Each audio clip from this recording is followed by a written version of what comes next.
Right, and let's spend a minute talking about your kit and preparing for the event. I've probably said it about 100 times already, and I'll carry on saying it between now and when the event takes place. This is not a normal paintball event, and it's not being held at a normal location. You can't just rock up at this game and pull your gun out of a bag and start running around. It won't work like that at all. We've run an event at this location before, and people did turn up. We spent 6 months telling people you've got to be prepared for the conditions, for the environment, and they didn't believe us. And 4 people ended up in hospital with mixtures of hypothermia and exposure. So let's talk about where we're going. First of all, the Senny Bridge is located in the Brecon Beacons, which is one of the highest points in the UK, and it's certainly one of the most windswept and desolate, along with probably the Highlands in Scotland.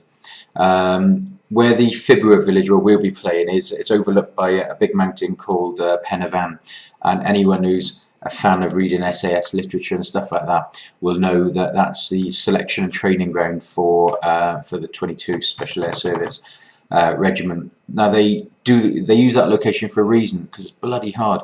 You know, it's a real tough place, and every single year people die up in this area, and so you have to come prepared.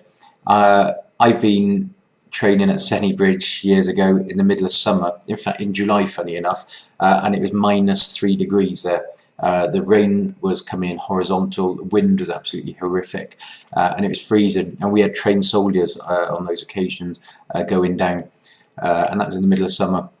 So you must assume it's going to be very, very, very cold, you must assume it's going to be very windy, and you must assume it's going to be very, very wet. And you need to take all of that on board and pack and prepare yourself accordingly. So make sure that you've got systems, yeah? If you know that your clothes are going to get wet, make sure you bring plenty of bags. Just black sacks are fine, you don't have to spend loads of money. So you can keep your wet kit away from the rest of your dry kit. Make sure that you've always got dry socks and dry clothes, and bring a poncho or some Gore-Tex or whatever to try and keep yourself dry as well. If all your kit is wet on the first day, you're going to have a really miserable and potentially dangerous weekend, because you'll be sitting around in what's likely to be freezing conditions for another 2 or 3 days. So make sure that you pack correctly, and make sure that you undertake your own personal admin in a correct fashion as well. In terms of looking after yourself, you will need to.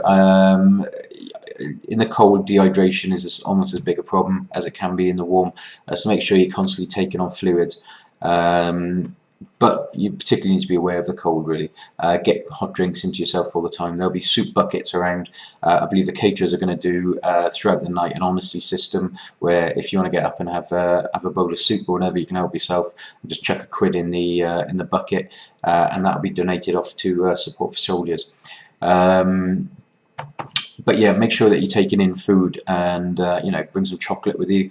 Bring things that are going to keep your energy levels up, and try and drink as many hot drinks as you possibly can if the temperatures are plummeting, like they quite often do. The other thing is as well, not only for your own personal sort of admin, but for everyone else's comfort, is this is not a paintball site, it's not a campsite, there's not showers there, there's not lovely ornate heated bathrooms or anything like that yet. So you're going to end up being a smelly bastard by the end of the weekend. So bring loads of wet wipes, make sure that you keep yourself clean and tidy, otherwise you'll end up with some horrific sores in places that you probably don't want to think about. Keep your feet nice and clean. Baby wipes literally are your best friend in these sort of conditions. Just keep on cleaning all the bits that you need to be cleaning under your arms and stuff like that, because what you'll be doing is going from being very hot when you're playing, with your adrenaline up, you'd be boiling hot with all your kit on, to being very, very cold and constantly flicking back and forth between the two for day after day after day. And your immune system will be quite run down as well, because it'll be quite a physical weekend. So definitely make sure you have a really, really good think about the kit that you're going to bring. This definitely isn't a case of chuck your gun in a bag, chuck your tack vest, chuck some pods in, jump in the car and off you go. Yeah, anyone who does that is a fool. And people did it last year and they got seriously hurt. Loads of people had to leave early last year purely because their own admin skills and preparation was poor. Other bits and bobs as well, there's no street lighting for about 60 miles in any direction. It is one of the most stunningly beautiful skies you'll ever see in your entire life, because it's completely unpolluted if it's not cloudy.